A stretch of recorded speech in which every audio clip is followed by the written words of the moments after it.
So I'm joined by Steve Satan now, who's also a presenter here on BCFM. But this time you're being grilled. You're not doing the grilling for a change. Yeah, it makes a change, doesn't it? It does. And the reason is because you've actually got quite a lot of experience in pirate radio, in the later days of pirate radio. But tell us, what is pirate radio, and what was it? Well, was, and indeed still is. Like, a pirate radio is radio that doesn't have a licence. And therefore is beyond the control of the authorities who license radio stations. It still happens. We've got a pirate station in Bristol, I think, haven't we? Well, interestingly, they've given up FM. They've realised that the web is the way to go, and I think a lot of pirates are still doing that. Although FM is still, a widely used medium, and in most of the major cities, you'll still hear plenty of pirate stations across the FM band, particularly in London. I know, yes, and in fact, sometimes if you're driving in and out of London on, I think it's usually Sundays, you can hear loads and loads of these little FM stations. Passion FM is Bristol's pirate, so that's only online now, is it? Yeah, well, it's totally legit then, isn't it? It's not a pirate anymore. Well, okay, so the pirates are dying out. But why did they start in the first place? Around about 1964, what was the point of it all? Well, you can go back even further if you like.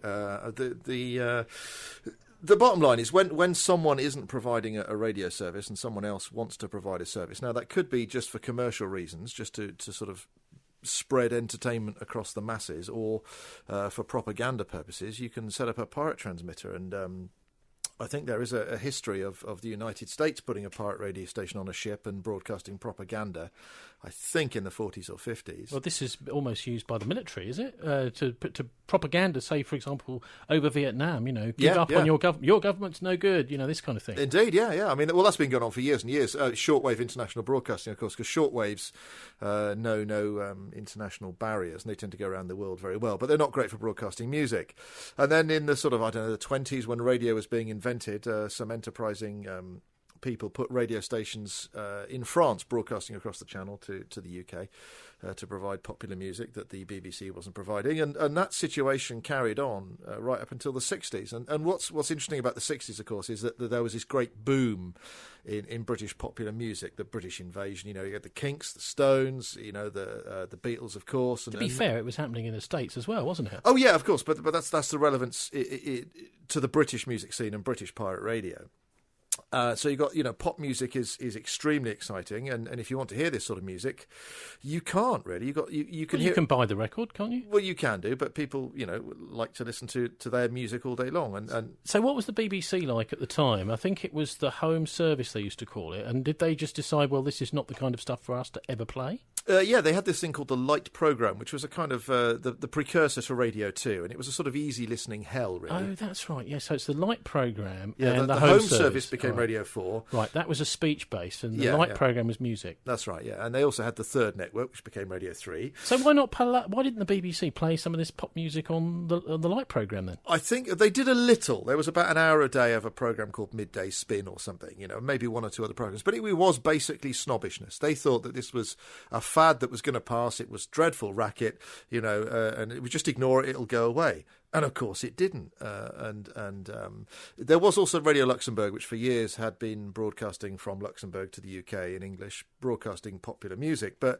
that you could only get that at night, and the signal faded in and out, and it was pretty. That's right. Actually, medium wave's very good at night, isn't it? You can pick up, say, stations you would never normally hear at night for some reason on medium wave. Yeah, well, they bounce off the sky at night, so they go further. But it's a double-edged sword, because that gives you the extra interference at night. That was someone in Luxembourg, was it? Who thought this is a little commercial enterprise. The Brits aren't getting this music, so we'll put it on Luxembourg. And it was more than one guy. I think it was heavily backed by big business and the government in Luxembourg. And in RTL today, Radio Tele Luxembourg remains a very, very powerful broadcaster with loads of TV stations in Germany. So, yeah, Luxembourg had been doing it for years, but obviously it was only available at night. So this enterprising Irishman, amongst others, decided that it was Ronan O'Reilly, his name is. He realised that if you put a radio station on a ship and put your ship just outside the 3-mile limit, where British laws don't apply because you're outside British territorial waters, you can broadcast with impunity. And lo and behold, Radio Caroline was launched on Easter Sunday 1964 with this diet of music all day. Its tagline was, "This is Radio Caroline, your all-day music station." And not surprisingly, it was hugely successful. So how long did it run for? Because it's based on a ship. Another thing is, were there problems with the ship? For example, in a storm? Yes, and the answer is Radio Caroline is still going. Radio Caroline has come and gone in many forms over the years, but it's now broadcasting as an internet station and up until very recently on satellite as well. But the glory days were the 3 years between 1964 and 1967. In 1967, or prior to 1967, the government introduced a law called the Marine Offences Act. That was Tony Benn actually behind that.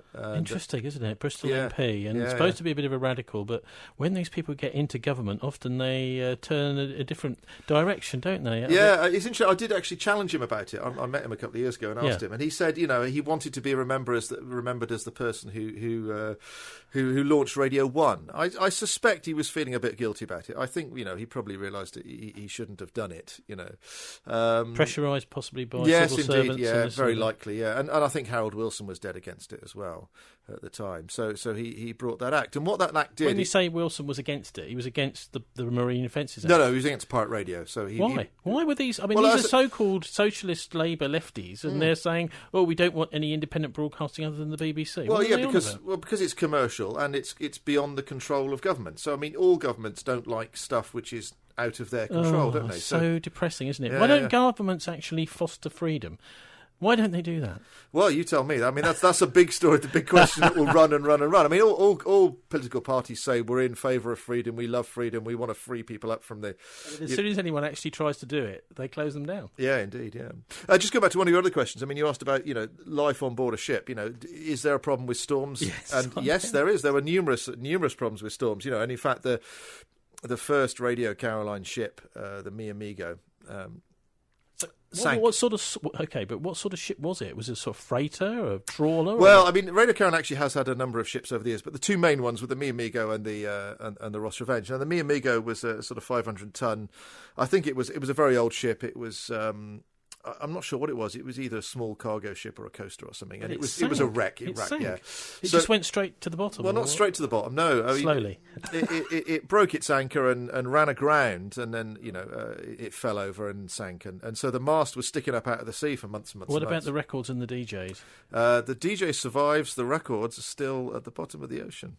Not very deep water. If you're a keen diver, there could be a little gold mine for you down there. Fantastic! You could flog them on eBay and make yourself a mint. You quite possibly could. Yeah, there's a bunch of very, very die-hard Radio Caroline fans. I don't know if you know. This is an interesting thing. The word anorak has become a sort of general term for a sort of nerdy, train spottery, kind of geeky sort of person. Like you or I. Yeah. You speak for yourself, but actually, anorak used to refer very specifically to people who were fans of pirate radio, of offshore radio, and there's a number of sort of fan publications like Anorak's UK, and that term has been around in that sort of environment for 30 years or more. It's only in the last sort of 10 years it's become a sort of common currency, I think. Okay, so what about once the first ship? What was it? The Mi Amigo? Yeah, so that sank in 1980. Just to go back to the Marine Offences Act, what it did, they figured that they couldn't outlaw pirate radio because it's outside British territorial waters where British laws don't apply. So what they can do instead is they can make it illegal for British subjects to supply the station and make it illegal for British DJs to work on the station. Oh, that's annoying, isn't it? It is, yeah. So in 1967, there were several pirate stations. It was a real bonanza. It wasn't just Caroline. There was Big L, Radio London, Radio Such, Tower Radio. I can't remember. There's loads of them. Swinging Radio England, even Radio Scotland. I think I can remember seeing that there was some offshore forts built in the Second World War. That's right. And that a radio station actually squatted one of these forts. That's absolutely right. Yeah, I can't remember exactly which station. I think it might have been Radio Such briefly. That became... Oh God, I can't remember. But these are basically like oil rigs out and far in some of the them Thames are still estuary. There. Yeah. And yes, they are. Yeah, have a look at them online if you're interested in mad places to go and spend weeks and weeks actually just playing records. Well, as they were originally configured, one of them was Shivering Sands forts, and I think that one's gone now. So you have these structures, about 8 or 9 forts, all linked together by walkways, and those walkways have all gone. So you're now left with a group of independent towers, but. Very recently, someone operated a radio station from there legally, just as a kind of a historical experiment. medium wave or FM? Medium wave is more medium wave. I mean, there's a number of reasons why it was and still is medium wave. FM was around in the 60s, but it wasn't widely used. The vast majority of radios were medium wave or medium wave and long wave. And the Pirates did experiment with FM a little, but it didn't go very far. And that's part of the problem because medium wave signals go a lot further.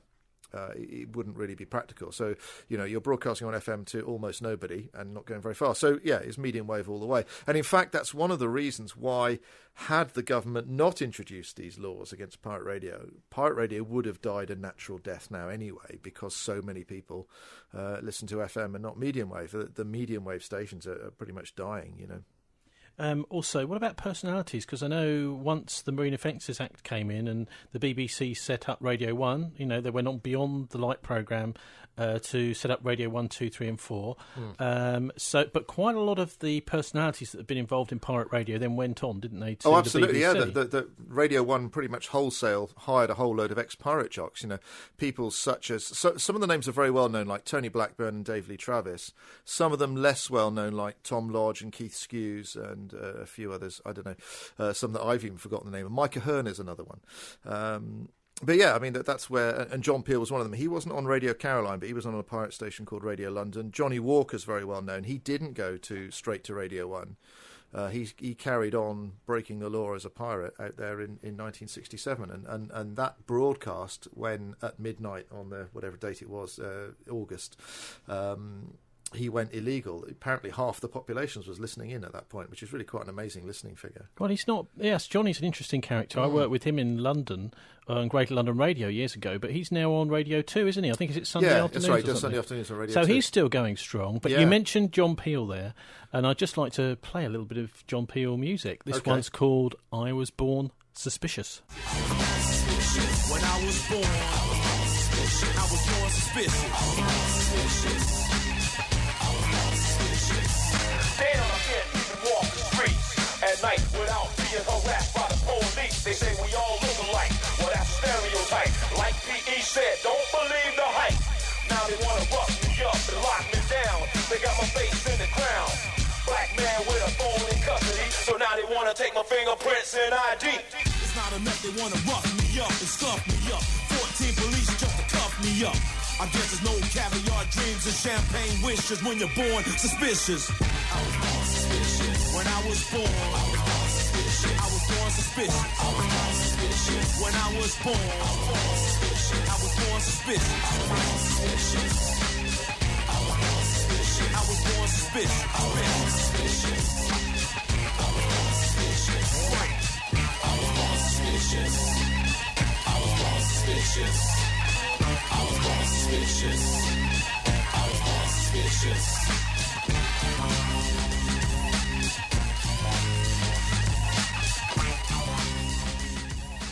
Chili B. Well, let's hear John say that. Chili B, of course. I couldn't read my own writing. My apologies to him. That's Born Suspicious, the title track from a 6-track CD from Alternative Tentacles. Rather better having John, I think, doing that, Steve, than Chili me. B, of course, there from the Alternative Tentacles. I mean, it just makes me laugh, the crazy band names that used to come up on John Peel's show. Yeah, but also there is something there that's missing from a lot of mainstream broadcasting, isn't it? I mean, the edge to a song like that, it's actually, what it's doing is it's should we say, rocking the boat a little bit when we're talking about pirate radio. It's a terrible metaphor. But there's that film as well, The Boat That Rocked, all about pirate radio. What's that? You never seen that? No. That was a Richard Curtis film, came out a couple of years ago, and it was fairly loosely based on the history of Radio Caroline. It's not a great film, but I enjoyed watching it because the producers of the film borrowed some equipment from the Ross Revenge. That equipment was prehistoric even when I was using it in the 80s, and they tarted it up and used it in the film. So I was sort of equipment spotting in the film. Oh, there's that mixer, I've used that. So they was using this genuine old ex-pirate radio equipment for the film. I watched the film. It's quite entertaining, but it's not a great film. Okay, what about this whole thing of the BBC taking over? How did that go with Radio 1 with all these DJs? Because I mean, it seems to that maybe what they did was they sort of allowed a little bit of the rebellious side of the characters of these people to carry on for a while, but that slowly dissipated over the years. Well, I don't know. John Peel carried on right until he died on Radio 1, doing pretty much his own thing, didn't he? That's right, October 2004. That's right. And Radio 1, has been hugely successful since 1967, since it started. But you don't hear on mainstream radio, you don't hear some of the really challenging stuff that they were coming out with. I mean, it just seems to be a little bit we're mollycoddled slightly. Well, I suppose it inevitably being legal, creates, it sort of softens it slightly. I think that it's what I think made Pirate Radio special was the very presence of these people who were living together on the ship and breaking the law. Or, technically not. I won't bore you with the details. Some will argue it wasn't illegal. It was unlicensed, not illegal. But but that made it an adventure, and that kind of rubbed off in a way. It was like a little bit of a soap opera that you were tuning into, I think. And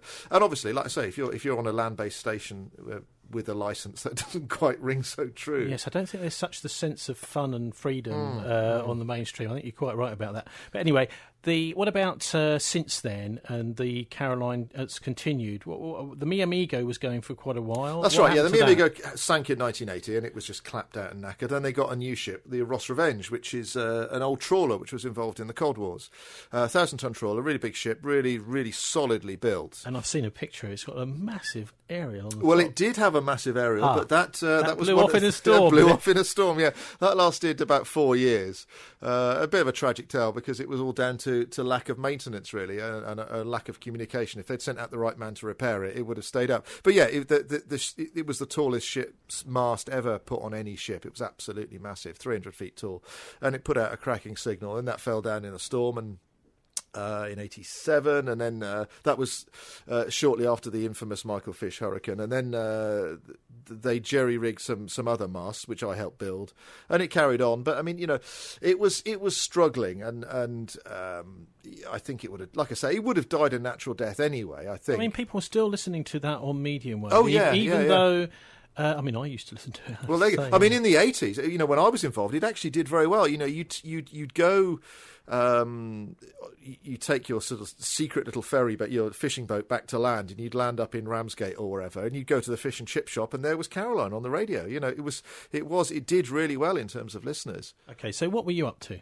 Well, I was a pirate radio broadcaster. I was a DJ, but I also did the engineering stuff as well. I mentioned I helped build the aerials and I serviced the generators and so on. What was it like living on a ship, though? I don't know where to start, Tony.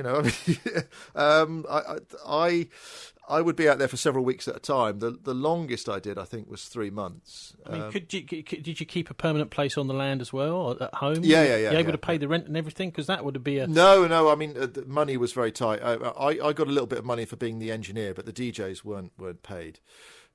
We made the station pay by playing God tapes, amongst other things. So this was done largely for the love of it, really. Yeah, it certainly was. Yeah, and the listeners are absolutely diehard for it. You got good sea legs? Yeah, I had no trouble at all. Really? Yeah, the really weird thing actually was stepping back on land. That was the thing that felt really weird. Suddenly the feet, the ground beneath your feet isn't moving anymore, and you're looking at those landlubbers. So you don't know what it is. Jim Ladd. Yeah, yeah. But I mean, so you were looking after what transmitters? What exactly were you up to? Well, I mean, there was huge valve-powered transmitters. There was aerials that tended to fall down. What happens when a valve goes? It's not very easy. Would you have to go and you'd get in your rowing boat? Would you? No. Well, unfortunately, we had a few spares on board. The only time one of them went, I managed to find a spare. But you learn to improvise. I'm very, very good at improvising things. We had these sort of 250 kilowatt 6-cylinder diesel engines that ran the generators that had to be going, kept running 24 hours, and they needed an oil change. You'd swap them over, and like I said, the aerial would fall down, and you have to repair that, and it was a never-ending repair job, just to keep So what eventually happened to the Ross Revenge then? Well, what happened was in 1990, the government further tightened up the laws. The 1990 Broadcasting Act made it illegal. It made it much, much more illegal. The British government basically granted themselves some quite draconian powers to stop pirate radio that were much more draconian than the powers that they had to stop drug smuggling or arms smuggling. It was really quite outrageous. And so basically that was pretty much the end for it. And since then, I mean, the ship then switched off its transmitters and ran aground and got salvaged. And since then, Radio Caroline has done a series of temporary legal broadcasts. Because I know a few years ago you were in the harbour here in Bristol, weren't you? That's right, yeah. With the ship, is it? No, not with the ship. We couldn't afford to tow it round. But me and another former Caroline DJ mate of mine decided that we'd like to run a radio station just for a laugh, and I contacted the boss of Radio Caroline for some advice, and he said, well, look, call it Radio Caroline, stick it on a ship, and yeah, okay, great. And so we approached the Thekla, and they were very, very welcoming, and so we did that. That was in 1996. That must have been a bit of a marathon DJing for you, was it? Well, not particularly, because you had a whole crew, did you? You had a whole crew, and our crew actually included a guy you may have heard of since called Stephen Merchant, who's done rather well for himself. No, yeah, he was our breakfast DJ. Yeah, wow. And also Emma B, who went on to Radio 1, and. So can anybody do one of these little licenses? Yeah, absolutely. Yeah, I mean, you need a bit of expertise, a bit of advice, which I'm happy to give. You need a transmitter, but they're very easy to get. You apply for one, and they give you one, pretty much. Now, what about your show here on BCFM? I mean, is that a little bit like your show you did on Pirate Radio? Well, I like to think my incredible piratey DJ talents shine through. I don't know, you tell me, you're the impartial. Well, I think it is a bit, actually. Yeah, it's the sort of music, definitely, it's the kind of pirate radio music. But when's it on? Just remind us. Well, I do two shows on BCFM. I'm on Monday lunchtime, 12 till 2. I had to think about that for a minute. And now I'm doing Wednesday drive time, co-hosting with Billy Quain between 5 and 7. Well, Steve Satan, thanks ever so much for sharing your knowledge and enthusiasm for pirate radio. Long may it last. Pleasure. Bristol Community FM is a registered charity, which means we're not for profit, and we're now able to support local business by offering low-cost promotional announcements and adverts about your business or products. You can even sponsor a show, event or outside broadcast. So why not support the station that supports the communities of Bristol, and contact us today to find out more. BCFM 93.2 FM. Bristol is our community.